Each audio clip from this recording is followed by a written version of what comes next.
時の NHK ニュースです。北九州市のファストフード店で中学生2人が殺傷された事件から今日で1週間です。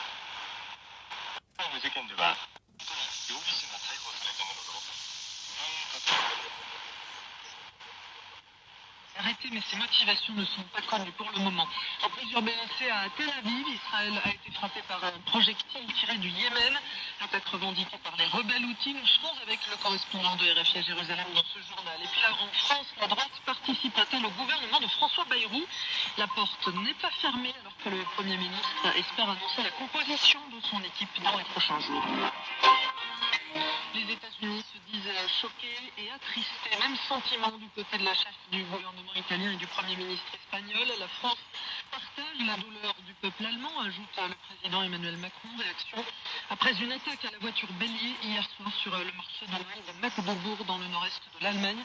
2 personnes ont été tuées. Le suspect a été arrêté. Le point sur la situation avec Pascal Thibault.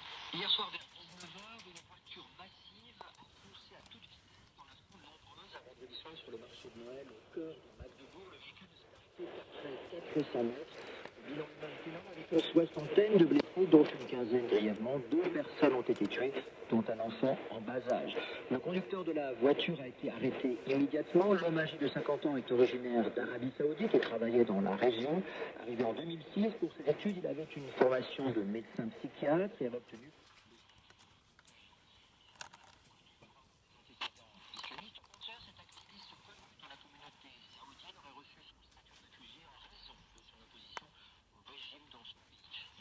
avec l'islam, défendait le danger d'une islamisation de l'Allemagne et les médias lui prêtent même des accointances avec le parti d'extrême droite AfD.